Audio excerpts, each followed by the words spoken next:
Hey guys, Weekend Modder here with a update video for the Viper dual NAND install.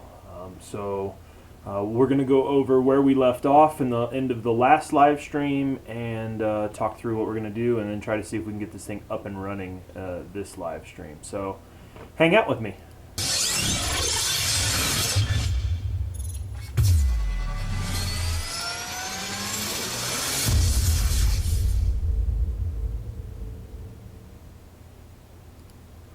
Awesome. So the status as we left it the last time that we did the video is that the Viper dual NAND, which just to show you guys here is the oh, my lower left, oh, here we go, is the dual NAND by 15432 timing files using the ACE by the modshop.co. It's this little tiny mod chip here, or dual NAND chip that we installed, and unfortunately, as we left it before, I just couldn't even get the console to indicate that it was switching back and forth between the two NANDs. So I followed up with ModShop, and he clarified for me I was using the wrong timing file. So he's updated the install image. If I pop back over to that, you can see you must use the RGH2 try SU, these are the sRGH2 timing files that are called for now. So anyway, if I'll disconnect the Nandex here, I'm going to just unplug and replug power so you know that it's just a fresh install. What you can see now is if I press and hold the sync button, watch here for a blink and watch here for a blink. So if I hold that, you see that little double blink that happened, and then I hold it again and I get a single blink. So that's your indicator. Double blink, 1, 2. That means we've just moved to the dual NAND or the secondary NAND, and then a single blink would mean we're on the default onboard NAND. Now, where we are on top of that is that it didn't quite resolve the issue right away. So right now, again, just to reiterate, so there's 2, we would be on the secondary NAND. So there's 1, so we're on the stock built-in NAND. I'm just going to plug in my Nandex here. And then I'm going to fire up JRunner and just let you see that when I query it using the little question mark, I get a valid, well, I did before here. Let me power cycle it real fast. I get a valid flash config. So you can see flash config 23010, which is the valid good configuration, and that's on the onboard NAND. But what happens here is if I go ahead and press and hold the button, all right, so now we got my double flash, my Nandex is still connected. So if we go back and query the NAND again, unfortunately it goes straight to this invalid flash config 000. So in a traditional install, this is what I would say is almost always a soldering issue. And what ModShop tells me is he thinks that on the beta version of this product that I have, right? Because what I have is an unreleased, beta version of this, that there may actually be some like bridging underneath the NAND chip. So awesome dude was super kind enough to go ahead and send me out a brand new one. So I actually have right here a replacement Viper chip that he tells me should be in better shape. So the challenge here is actually going to be safely removing the one that we had previously installed. And then maybe we'll even use the hot air to see if we can lift off the NAND chip and see if perhaps we can repair the one that we had by reseating the NAND chip. What he thought was that the pins are potentially under here, that there could be some bridging going on causing the problem on the first one. So that's what we're going to check out here. So first thing I'm going to do, just to make things a little easier to work with, is right now the little wire is connecting the ring of light board to the glitch chip so that we can get those glitch pulse indicators. So what I'm going to do is just disconnect that wire so that as I'm taking the console on and out of its housing here, that I don't have to deal with the ring of light board still being connected to the motherboard. So now I can set it off to the side here. And then I did off camera, as I kind of promised, go over all of the soldering on the dual NAND install here. And let's see if I can get this thing to focus in all nice and tight, because frankly the soldering is as good as I think I can manage it. I mean, I don't really see any opportunity for what's here to be causing the problem. And then as I look along this row, I don't see any bridging or anything that's obvious, but it is totally possible to be back up all the way up underneath here. So let's rotate this around and look at it from the other angle. Sorry for the shaky cam while we do that. So again, I don't see anything obvious. Maybe there's a chance for something to be bridged up underneath here. I mean, that's what makes sense to me, and that's what ModShop was suggesting anyway. So all that said, we'll need to remove the wires that are soldered to the top of it first, obviously, and then there will be a need to use some solder wick and try to remove as much solder from these areas as possible, I think is the way I'm going to do it. And then I'll get out the hot air gun and try to see if we can't just get the thing to lift off from there. So, first things first, I'm going to grab my tweezers here and we'll disconnect the CE2,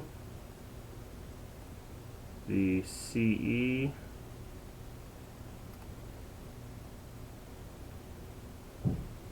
and the RB points. I'll be cautious of those to make sure that I don't touch them.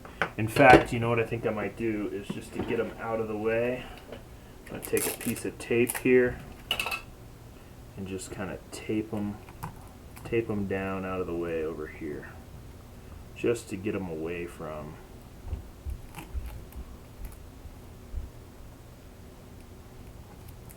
the chip. There we go.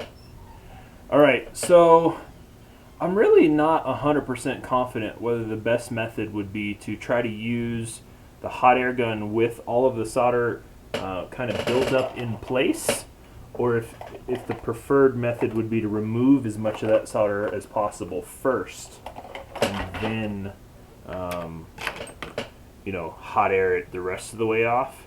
So I'm going to go with the strategy of, as I mentioned before, trying to remove as much solder as possible from these points, and then we'll get it to hot air lift off the rest of the way.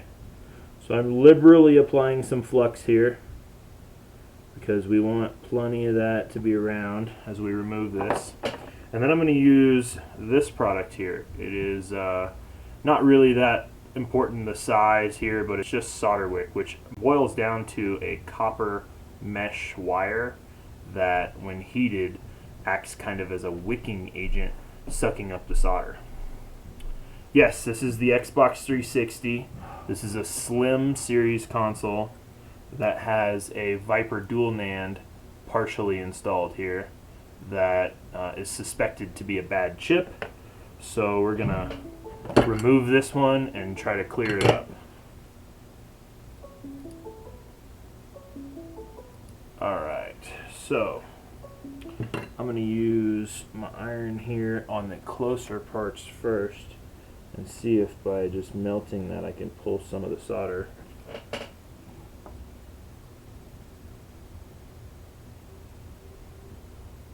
Kind of wicks up here, so you can see it's kind of made the pad bare.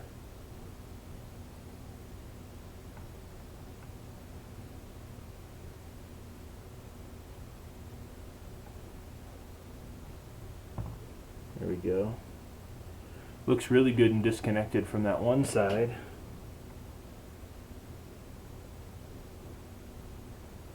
Oh, there it goes from that side too. Cool. So then the wick has a buildup of some solder on it, and you basically can just trim off the end. I find that actually a pair of scissors works pretty well for just trimming off the end of this. Yeah, sendin.weekendmodder.com if you're looking for a quote on a send-in. But basically it's 75 or 85 bucks. Maybe I can post the link. Let's see.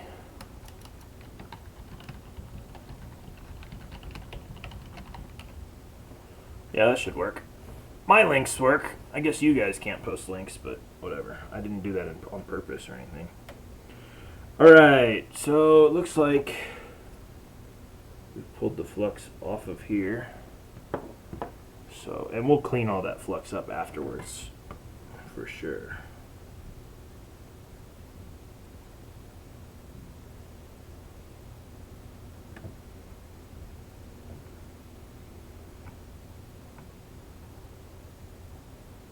Alright, so we got the solder cleaned up off of that one. We'll just continue to move down the row. See, I think you guys might have been able to catch how that was kind of a wicking motion that just happened. Clean it off. And this stuff can get pretty hot too, so be careful. Copper conducts heat really well. There we go. Nice. Nice. Nice. Alright, I think we've soaked the end of the wire here in solder. You can see how it's more silvery than copper. So again, just trim off the end. Slow and steady wins the race here. If you rush and, you know, don't get all the solder off here or whatever, you could certainly pull off a point and end up damaging things. So, want to be as cautious as possible.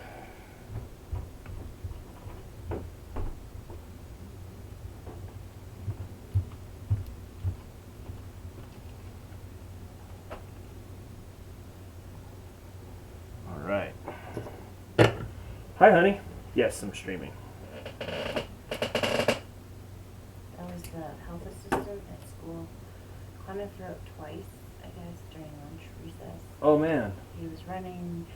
She doesn't know if he was like really sick Or if he was just he was fine this morning, right.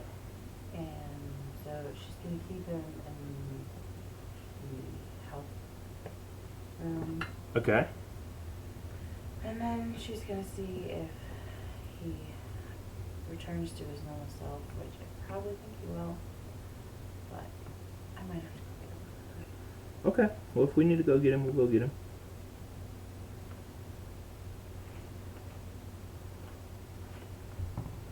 All right.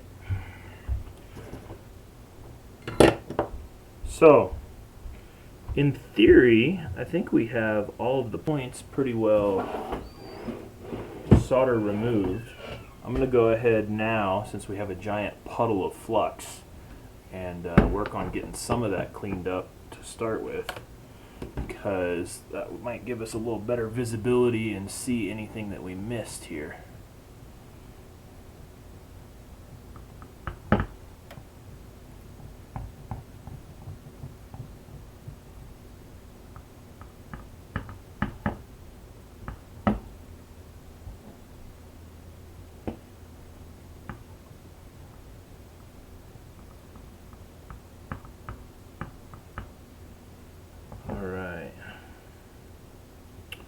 So I'm thinking that WE point right here, so I think you guys can probably spot it here too. I'm thinking that is probably still kind of connected, and that would be an issue. It looks like that is still kind of connected, so that would be an issue. So we definitely want to get those spots too. So we'll just continue cleaning it up a little bit. What's up, Xbox Modder? Good to see you, man. Glad you could make the stream. Alright, so I'm going to put down a little bit more flux right on those two spots that we think might need a little bit of help still.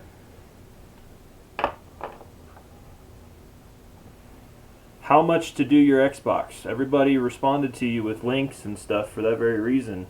If you just click through and look at the send-in service, you'll see, and I said it too, $75 or $85 depending on the method that you choose to use to pay, which is really kind of up to you whether you want to prepay or post-pay. Kind of no pressure from me. Actually, it looks like it just stuck to the iron there, no problem. That's pretty cool. I wonder if that last point here, this one looks like it might have a little bit of connectivity still. There we go. Make sure that that's not touching. And then we'll get this one too. So let's see about... Alright, I need to rotate the board. Sorry guys. Yeah, from that angle it definitely looks like it's still got... I charged too much for RGH. Nobody's forcing you to use my service, but I think I charge a pretty fair price for what it costs and what it comes with and what you're getting. You're getting a mod by somebody who's guaranteed to know what they're doing. I own up and handle mistakes or issues if they come up. It includes return shipping. That's like $15 off the top, so it's $75. Figure 15 of that is my shipping back to you, and then after that, figure, so I got $60 left after I paid for the return shipping. Then I got to pay for chips and solder, and my time is worth something. The fact that I'm doing the mod for you, so it doesn't work out to be all that much money. I hate to break it to you. You're obviously entitled to your opinion, but I went down. You went down $15. I don't think I've ever charged any more than that. Look how easy. Look, it's starting to wiggle already. And make sure. Where are we hitting? I don't think we're hitting anywhere. I think it's just the flux acting adhesive, kinda. Oh, maybe these are still stuck a little bit. I'm not seeing that side of the board move. It's rotating around that point. So maybe what I'll do here is touch this with an iron.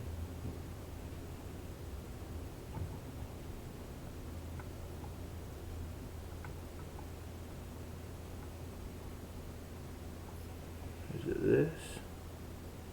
Okay. That row up there is definitely not connected. Still seems like it's this point that maybe is.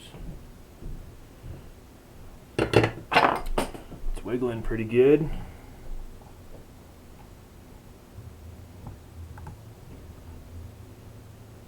I definitely don't want to rush it and apply too much pressure. Alright, I got my tool under there. So let's see, where am I connected? What's holding me up? There it was that little point. So we managed to remove the old one without damaging any of the pads. Hooray! So there's the old one, which we will maybe take the hot air gun after and remove the Nand here and see if we can identify if there really was a bridge under there or not later. But for now, we want to install the new one and get it working. Alright. So these pads are all nice and ready to accept some solder. I'm just cleaning up with some rubbing alcohol here. This pad in the quadrant here, this one makes me a little nervous because I think we were tweaking on it a little bit as we removed that last thing. I'm going to see if I can put a little dab. Yeah, that makes me feel better. Now it's got a little ball on it that it can... Sweet. Alright. So, yeah, so just to catch anybody up here, the last live stream we did the Viper dual NAND install and couldn't figure out how to switch between the NANDs. Xbox Modder, I chatted with modshop.co and he thought that, one, I was using the wrong timing file, and he was totally right there. once I updated to the other timing file, we were able to, I thought you lifted it, I think, the live video the first time. I'm not sure what you're saying. So anyway, when I updated the timing file, I was then able to get the appropriate blinks back and forth to select between the NANDs, but then I still got an invalid flash config when actually trying to read or write to it. So Xbox Modder told me that this one is part of the pre-production run that's not, like, it's a beta test, basically, which is totally what I'm doing here. And he was kind enough to send me a new one, updated, and it's on a different color PCB here, like green versus blue. I like the green one, I like the blue one, whatever. So the green one here is the new one, and now we're going to reinstall that and see if it's maybe the issue with the chip was perhaps the what he suspected was a bridge underneath the NAND chip itself. So yeah, all that said, long rambly thing. Again, I'm just lining things up. I'm going to throw a piece of tape down here in just a second to hold it in place while we get that first top row that'll hold everything in place soldered down. So you can see I'm getting it just nice and lined up so that the pads can go there, and then on here, pads down over everything. So I think that positioning actually looks really good. So I got my piece of tape here. I'm going to tape down this side, and then I'm just going to come right down on top so it doesn't shift, and I think that makes me happy. So that's just to hold it still. I'll do the top row here next, and then once all those anchor points are on, I'll be able to remove the tape without worry about the chip further shifting, you know, so that we can continue the install. Alright, so I'm going to get a nice little bead of flux across here again. Lots of people ask me routinely in my videos, oh, is flux optional? Is it flux optional? No, it's not optional, guys. I don't care how good of an installer you are. I don't care if you're using rosin core.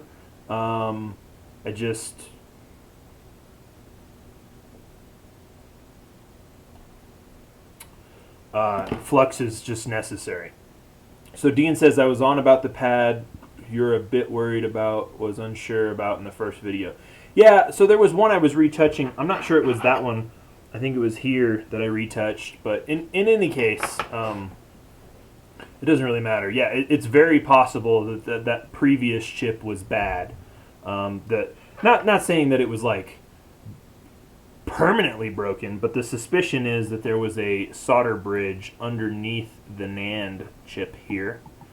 So like 2 points were connected that weren't supposed to be, possibly. It's kind of a theory. So it's totally possible that I'm doing a bad job on the install here, and that there was some other solder misconnection and the other one works just fine. It is possible. I certainly can't argue with the possibility of it. So, all right. What I'm going to do here now is do this first row, and I angled the board so that I can get a better visibility here. And I'm a little worried. I just melted the tape here, but I'm going to get in nice and close. Man, I'm struggling to stay away from that tape, so I think I might just need to reposition it. Unfortunately, which means the chip is probably going to move. I'm holding it down with my finger. Alright, I peeled the tape up, and yep, chip moved. Which isn't the end of the world. We can reposition it. I'll get a fresh piece of tape, and I'll do a better job of keeping it back up away from that row that I'm going to solder. Alright, let's line everything up again. Nice and dandy.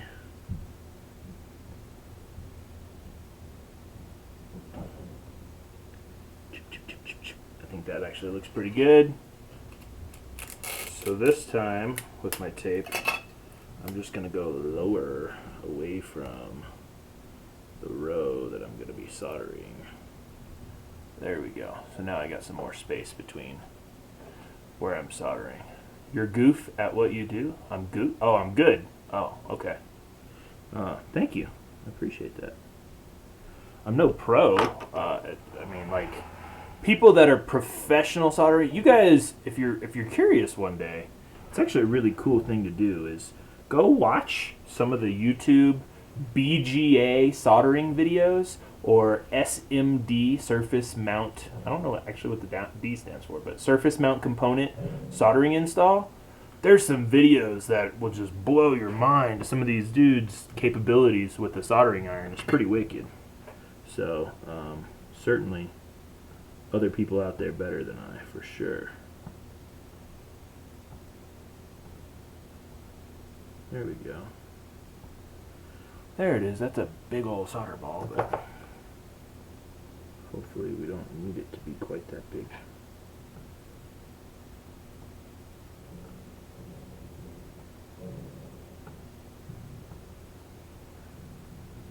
Having a hard time seeing through all the flux.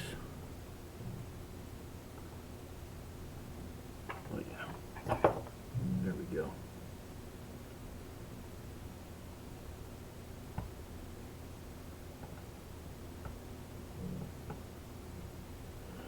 Okay. My angle is just, it's killing me here. Alright, let's try it this way. That top one looks good. Hi, you have it. This is, hi, I have a 16 megabyte Jasper. You installed the Cool Runner Rev C, hooked up the wires. Yeah, there's not nearly enough information there for me to really be able to just wildly guess what's going on. Did you program a timing file? Did you write the ECC file? Did you do all of the other stuff that comes with RGHing? There we go. This is working now. It was the angle.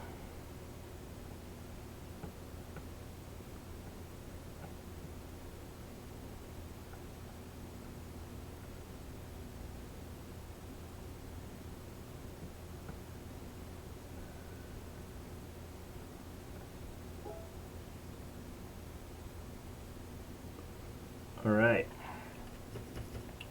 So, turn this and let you guys get another better look there. Those all look pretty nice and shiny and connected to me.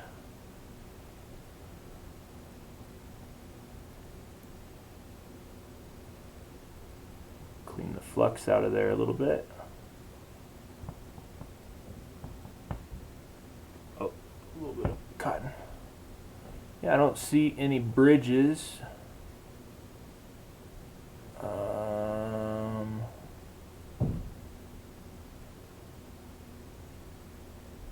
I think we're good. All right. So now that we've got that top row all installed, right? Look how my fingernail is as wide as this whole thing. I mean, I got big old giant sausage fingers, but dude. Okay, well then go ask him. Why are you blowing up my live stream about an unrelated issue, dude? I don't know. I can't diagnose and fix everybody's consoles, especially in the middle of a live stream when I'm trying to do another install. I'm not trying to be mean, but this is not really the appropriate time.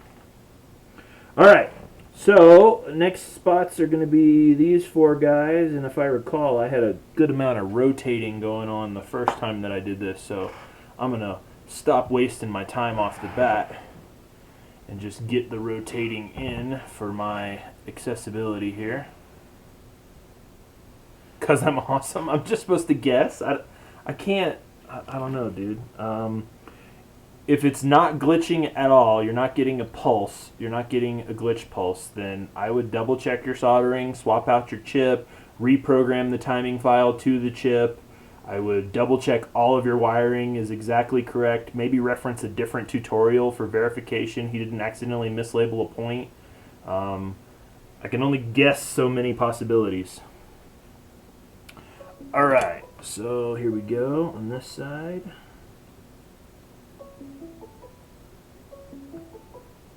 See if we can get that in there. There we go.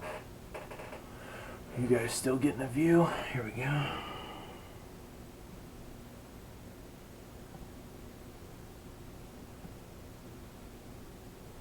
That looks good. So there's those two.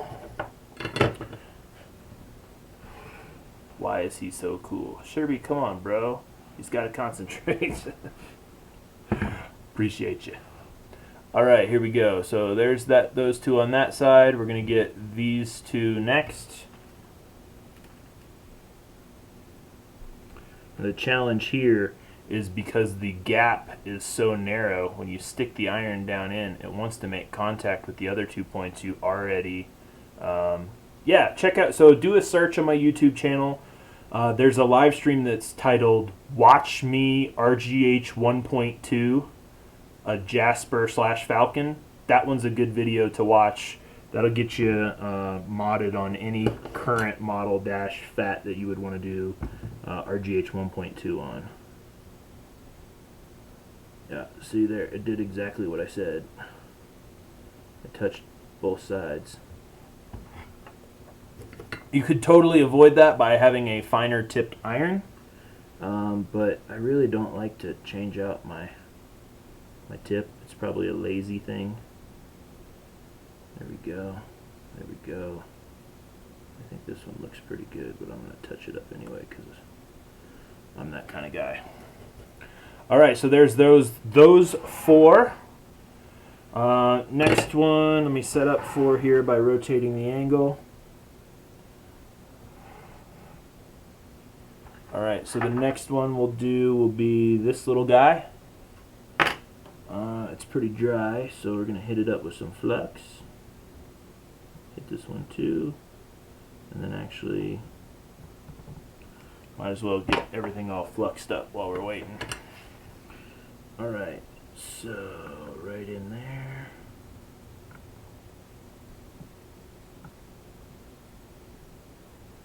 There we go. Nice connection. Go ahead and do these pads that go to that anchor.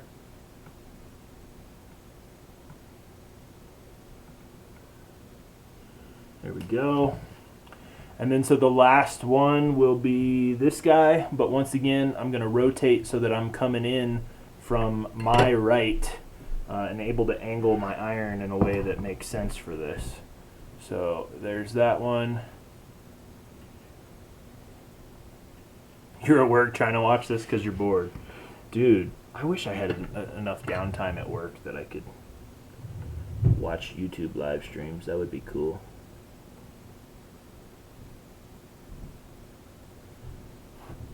All right, I think that gets it. Let me make sure. Yeah, it looks good. All right, so let's get another little cotton pad out, soak it with some rubbing alcohol, and give this another clean. Yeah. Okay, you gonna leave Oakley? All right, sounds good.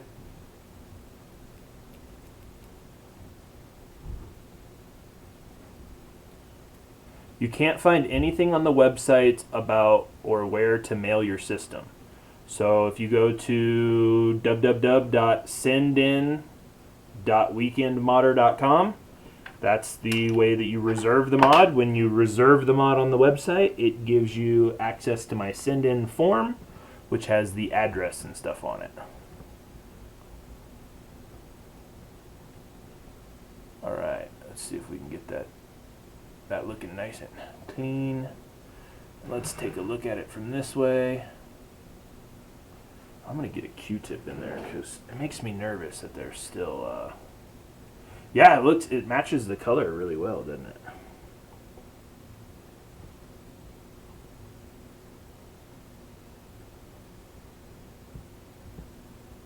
He could rename it the Stealth Dual Nand since it's green. All right, so I'm gonna rotate this thing one more time so that we're back in the orientation of like the install diagrams here. And then I'm also gonna remove this piece of tape that I put down to hold the other wires out. And then we'll reinstall our couple little wire connections that go to the chip here. So the first one that I know for sure which one it is this point RB. I want to show you guys the updated diagram. So the Viper Dual NAND install guide, he spells out what timing file you need, so that covers that. From the other one that we did, the debug has moved to the other side of the resistor because ModShop noted some potential issues with the NAND when the debug was on the other side. So we then have the Viper chip itself, which is what we just installed down here in the lower portion, and then RB is blown up here, which is what that is. These go to other places, but we also have RB, CE1, CE2. Those get actually installed to the pads directly on the chip. So we'll do that right now. So RB is this lowest one here. And then it is the red wire that I have placed right there. So there's RB reconnected. And then I don't recall which one red or blue here, or red, blue or green is CE1 and CE2. So what we'll need to do is just flip it over, reference the install guide, and kind of redetermine that. So here is the ACE chip from the top side, and I will let that focus for a second, and we can see which ones. So here you can see the red or the green and the blue wires routed to the underside of the board. So these are definitely CE1 and CE2, but which is which is going to be determined up here. So CE2 is the furthest one to the left. CE1 is the next one over. So if we go back here, CE2 is the furthest one over, so that's blue. And then the next one, CE1, is the green. So blue is CE2. That's the way that I'll remember that. Blue CE2. So when I bring this thing back over, I will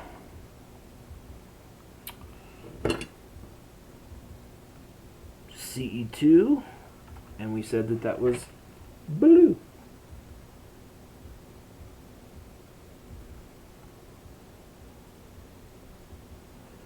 So there's CE2 reinstalled, and now CE1.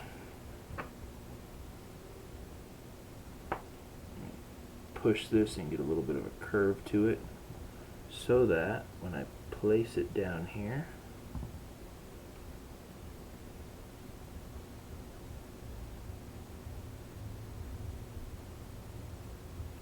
there's CE1.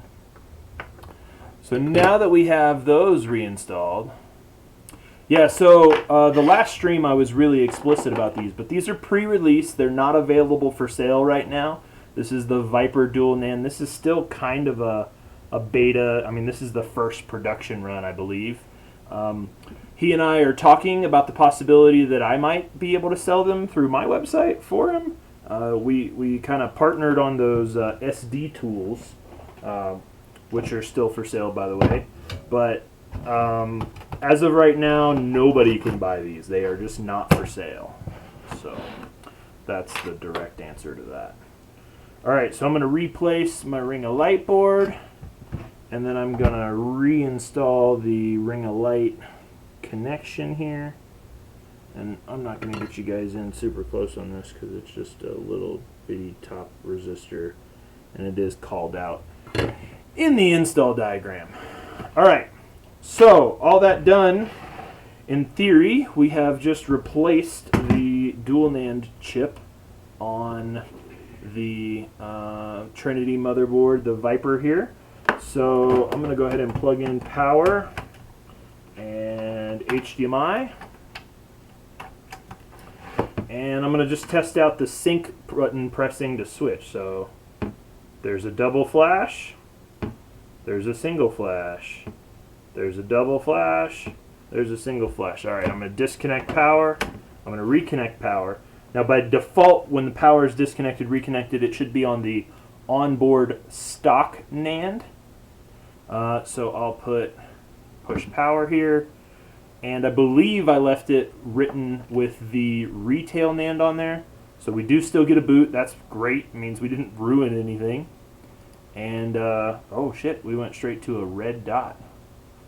What are we getting here? E71.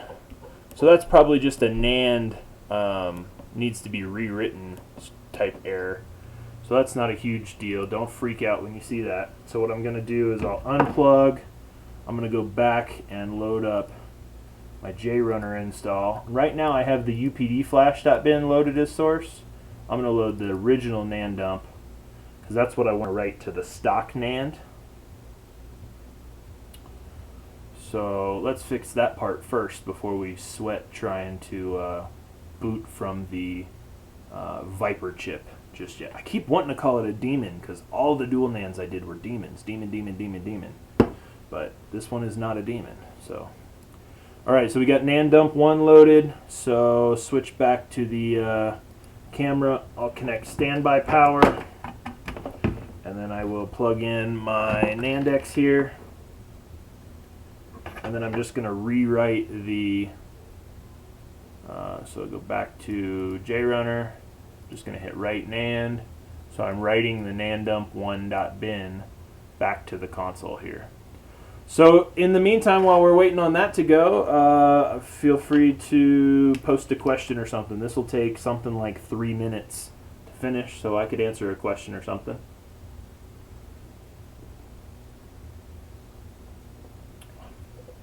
It is not beer. I got accused last comment of, you're drinking beer doing a live stream for children? This is lemon lime soda. And I don't mean to call people watching this children, but typically the demographic of people that watch my content tends to skew low. Is my face in the video being totally covered up by the Weekend Modder logo in the lower right? Should I move that? Should this be over here? Not that you guys really want to see my face, but...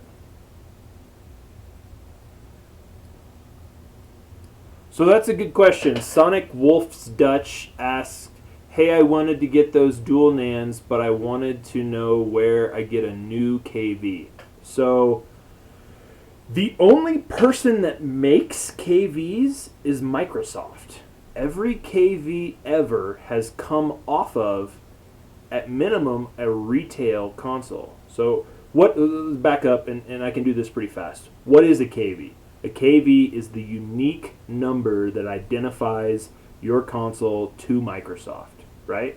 So when your retail console gets banned, they blacklist your KV. They say this KV is no longer allowed to connect to services, and there's nothing you can do about it, right? Your KV is permanently, the NAND just finished writing. The KV is permanently part of your console. You can't do anything about it. Your console is now banned. And in RGH, because of the hack, we can actually change that KV for one that has not yet been blacklisted. So it still had to have come from somewhere, which means at some point, somebody took a retail console or another RGH, RGH'd it, got the NAND, and extracted the KV from it, and then decided to sell it or share it or whatever the case may be. That's why it's almost impossible to trust anybody that tells you they're selling you unshared KVs, because that would mean that they have they've taken the KV from a console, given it only to you. That console no longer has a functional KV, right? Or it could be using it, but in fact, then now it's shared, right? Shared between the original console and you. So, long story short, KVs come from retail consoles. Sellers may or may not extract them themselves. They may just buy NAND archives off of RGH sellers. I don't really know. I have probably a crazy treasure trove of KVs because I've got NAND backups from 1,000 frickin' consoles that I've RGH'd over the years. I could go back through and pull KVs out. But the thing about that is, those aren't mine, really. Like, people paid me to RGH the console and then return it back to them with their KV unbanned. If I was to then go and take out those KVs and sell them, I'd be kind of selling it out from underneath my customers. And then the next time they go to do whatever they're going to do, they're going to find out they're banned and they didn't do anything wrong. It was because I sold their KV and they got blacklisted. Which is why, to be super clear, I don't do that. I don't resell your KV. So, anyway, the NAND finished writing here. I wanna keep going. Thank you for that question, by the way.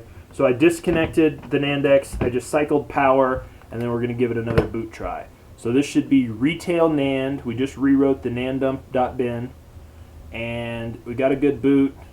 Looks like it's going here, but it went to red again, and we're getting E71 again. Okay. Before I just try a rewrite of the NAND once more times, I think what I'd like to do is see if we can write to or boot from the Viper NAND then. So, power cycle, I'm going to press and hold. I got 2 blinks, which means I should have the Viper NAND selected. And then I'm going to load up in JRunner. I'm going to load the UPD flash.bin, and I'm going to try to write, well, let's see, can we query it? Hey, we get a good flash config querying it. That's great news. Let me write the NAND to that and see what's going on here. So we're going to have another minute here of needing to write that.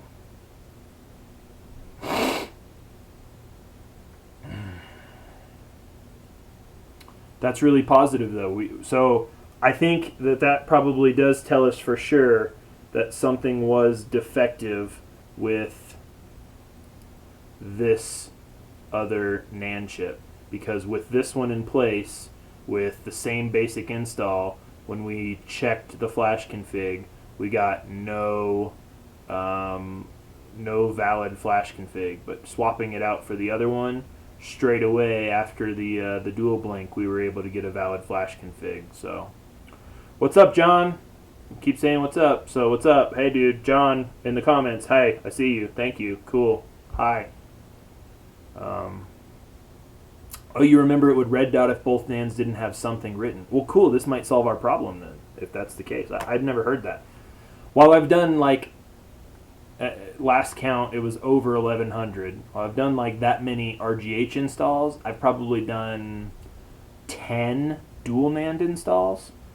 So I've got way less experience with dual NAND than I do with general RGH. Excuse me, that was a big one.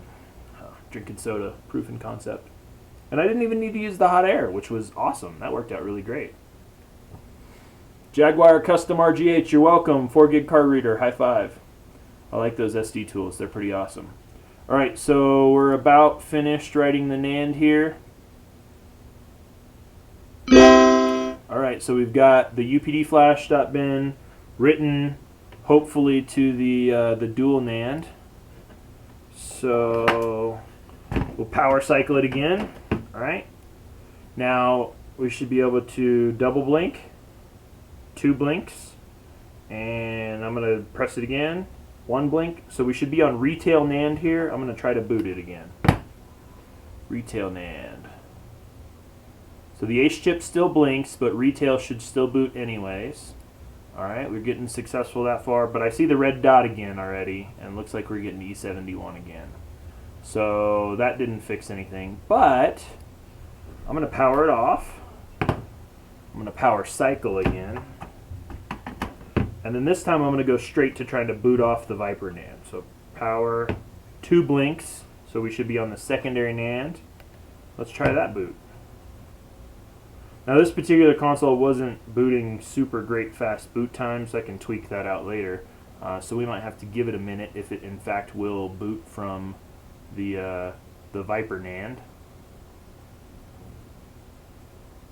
Yeah, this product is a brand new product that's not been released yet to the general public. I'm just doing a test sort of trial for Mod Shop to check them out and see about it. All right, so we're getting a successful, or a boot. I don't see any red dot yet. We've got boot logo on screen. All right, so we've booted to Dash. Let me go a little bit further than that. Let me plug in a USB here that's got a copy of XEX menu on it. Did the CE get switched up? I really don't think so, but we'll double check that here in a second. I don't think it would have booted from the other NAND. All right, so now we've got a USB loaded in there. I'm just gonna sync a controller real fast. So we go over to Games, XEX menu, and look at that. We have got XEX menu running from the Viper NAND. So this console is officially a dual NAND now. It's actually a functional dual NAND. Well, albeit we can't boot into the retail side just right now, but that's the next step. So let's see. We can boot from the RGH NAND, the Viper Dual NAND. We cannot boot from the stock onboard NAND. We rewrote it once, and then we wrote the secondary NAND. I wonder, as Xbox Modder suggested, if now that we've successfully booted from the other one, if there would be some requirement to rewrite it. And it certainly can't hurt. So I just disconnected and reconnected power, which means that we're on the stock NAND, the onboard NAND. I'm loading up nandump1.bin into JRunner. And then I'm going to plug the NANDX in here and try to write that one more time. All right. Oki, you want to come say hi to the internet? No? Do you want to come see what I'm doing? Come here, buddy. Come here. Look, do you see Daddy in the picture right there? Yeah. Yeah? Do you see the Xbox? Yeah. There's people that are watching us through this camera right here. They can see you. You want to tell them hi? Yeah. You want to say hi, people? Will you wave at them for me? No. No. What's your name? Oakley Cooper Johnson. Oakley Cooper Johnson. That's right. All right. Are you being a nice boy? All right. Go upstairs with Mommy, all right? Go. I love you. All right. So, let's see. We are a little way over half. Lower. So I worked for a place in Mexico for a little while when I was in my early 20s, and my nickname there, because my home state is actually Mississippi. I grew up in Mississippi. So my nickname there was Sippy. Lots of people just called me Sippy. And I actually met my wife while I was there, so they called her Mrs. Sippy. So it was kind of fun. I was Sippy and she was Mississippi. And then when we started having children, that was my youngest, Oakley, but we started having children, people called them Mini Sippy. So there was Mississippi, there was Sippy, Mississippi, and Mini Sippy. So it was kind of fun. Oakley, I told you to go upstairs. No playing with stickers, buddy. Oh, that's loud. All right. So the NAND just finished reading. And we're going to unplug the NANDX. And again, I'm just going to power cycle. So disconnect power, reconnect power, which should mean that I'm on the stock onboard NAND. So let's try to boot it one more time. So this boot shouldn't take any delay. And really the key is, does this light turn red?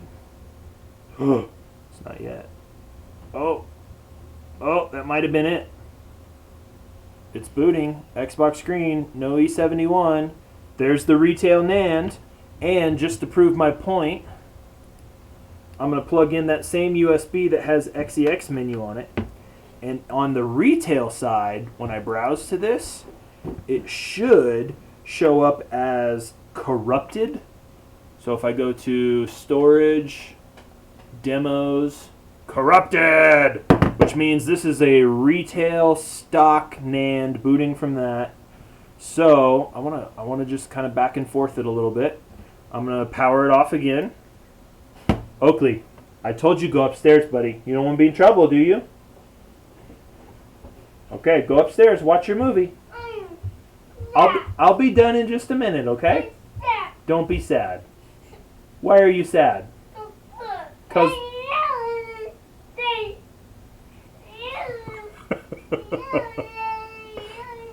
all right.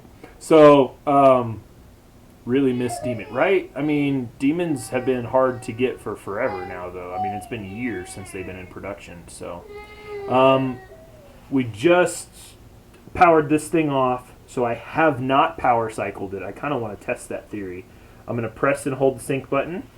I get 2 blinks, so that I should be on the dual NAND now. So now we'll power it back on.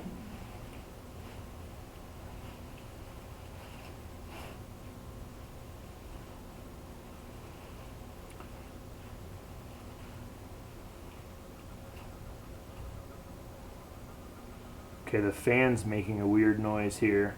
I don't think that glitch cycle was successful. I'm going to power it back off. And this time, I think I will do a quick power cycle. So unplug, replug. I'm gonna remove the USB while we're trying to boot. So I just unplugged, replug, so we're on the stock NAND. I'm gonna press and hold. Got 2 blinks, so we're on the retail NAND. Try to boot it now. Wow, that was a really fast boot.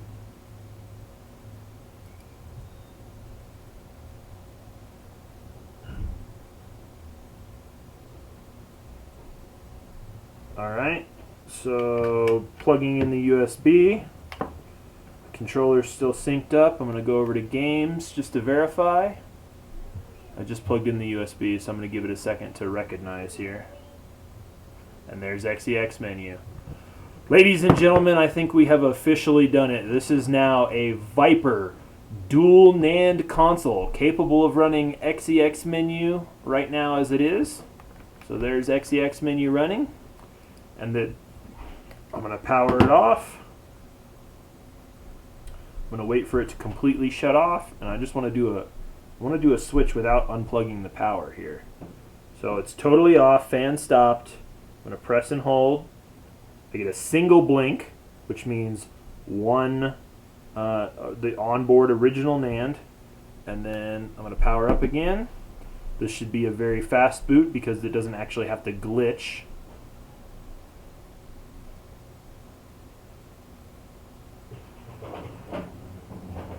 And now we're booting into Stock Dash. And it sees my my profile here, but I just want to show that under games, XEX menu does show up. We should be on the stock NAND. Let's see. What if we go to storage? Corrupted. Okay, so it still shows as corrupted. If we try to launch it, it'll actually mess up the file. But the fact that it shows corrupted proves that this is the retail side of the NAND. I saw a couple of questions fly by here that I'll answer real fast. Lewis Macari said, "Hey, my JRunner does not recognize my NANDX. Can I help, please?" Take a look like 2 or 3 videos back, very recently in my channel. So go through the videos on my channel. There is a how to install the NANDX driver, which includes a really easy to use installer package. Give that a shot. That should probably take care of it. You just need your driver installed properly. Ryan Mackey says he has an E71 when he takes his hard drive out. E71 is oftentimes kind of NAND related. Get your most recent working updflash.bin and write that back to your console. So if you have a 16 megabyte NAND console like a FAT or a Slim, you can flash that through Zell. Or if you have a 4 gig, you might need to use something like Simple NAND Flasher via the desktop or the via the the actual OS. So you launch Simple NAND Flasher from within the dashboard. Joel says, "What kind of education do I have?" I have a associate's degree from a Bible college. I do not have really any official electronics training. Everything that I've learned and done on this has been self-taught from basically forums and the internet. You're late to the stream. Yes, this does now require the sRGH, or your SATA cables are the wrong way around on the motherboard. That's a really good point. I had exactly that scenario the other day. The SATA cables here on the console, right? So this is the SATA cable that should go to the DVD drive, and this one should go to the hard drive. And the dude had swapped them on a send-in, and totally would be the issue. Comes up with error when you try to flash your on Corona Slim. If you're using a 4 gig Corona, you need to use Simple NAND Flasher from the dash. If you have a 16 meg NAND Corona, you can flash it via Zell. So this is definitely the CR4 speed up. So again, just to reiterate what we did here, this is the Viper dual NAND install. You use the sRGH V2 timing files. This one is exactly what I have programmed here. It's got a wire pinout. For some of these are a little tight, so certainly not impossible for a first timer, but a little bit, what's the right word? A little bit close together for an inexperienced solderer, perhaps. The dual NAND chip's installed on the back that has a whole bunch of little pads that you solder to. This part would be the difficult part for a first timer. And then there's a couple of other little wires that get run to the RB SMC reset, and then that end up being attached to the pads. But using that method, we have fully achieved dual NAND status, proven, booted back and forth between RGH and retail NAND, and that's really awesome. I think this is a cool little product. I am very interested to see what the price ends up being myself. I will let you guys know the moment that if I'm able to make them available for sale, but I'll certainly pass along the feedback to ModShop that you guys are already asking where and how you can buy them. So thanks so much for watching. We really appreciate you guys. 31, I think that is a new record. That's the first time I've crested over 30 streamers, or 30 people watching a live stream. I hope to continue to do these now that I have some free time in the days before I go to work. Thank you very much. So if you feel like it, subscribe, give me a thumbs up, whatever. Otherwise, don't. It's totally fine. I'm not a high-pressure dude. So thanks very much for watching. Feel free to comment with some ideas on other live streams that you'd like to see. I'm certainly looking for something more than just the standard RGH installs. Also, you know what? I really want to plug. You guys are cool. You got 30 people watching this, and I want to show you this. I really feel like I've made a pretty good amount of progress on weekendmodder.com, and so weekendmodder.com is my goal of trying to create like a final set of tutorials that will cover everything. So I've got specifically video or layouts on how to do a Xenon JTAG, the old school Xenon JTAG end to end. We've got a non-Xenon JTAG video. We've got the Falcon Jasper RGH 1.2. This one's really quite complete with a lot of text and really good information here. We've got Trinity RGH, which don't have a lot of text on here, but I've literally got 1, 2, 3, 4, 5 full Trinity RGH installs. So you could watch me do 5 whole installs live before you ever have to do your first one. And I don't mean live, but recorded, obviously. And then Corona RGH 2, we've got some good identification between the 4 gigs and the 16 gigs. And then actually a couple of Corona live streams or recorded videos of mods.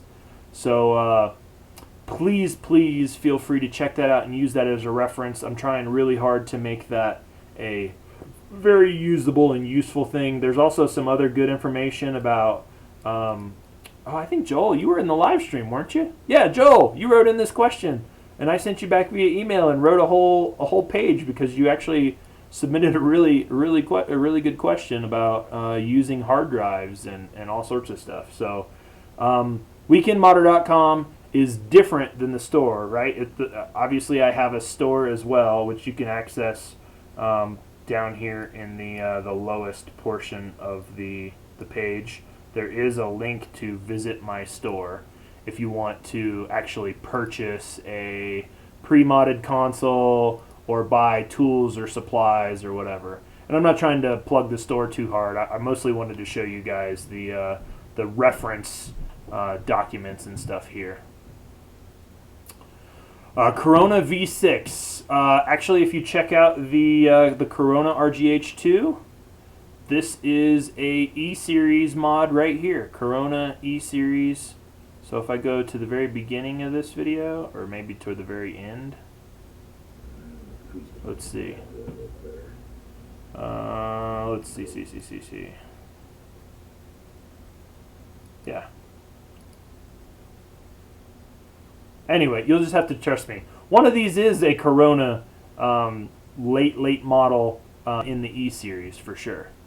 So, anyways, ladies and gentlemen, I'm going to call it an end to the stream. Thank you very much. We appreciate everything. Again, check out weekendmodder.com for some cool info. Store.weekendmodder.com if you need to buy something. Always check out my Amazon A store if you want to buy something from Amazon. It gives me a little bit of credit for some of the stuff that you see me use, and it doesn't cost you anything. So, anyways, thanks very much, and you guys have a great day. Thanks for watching.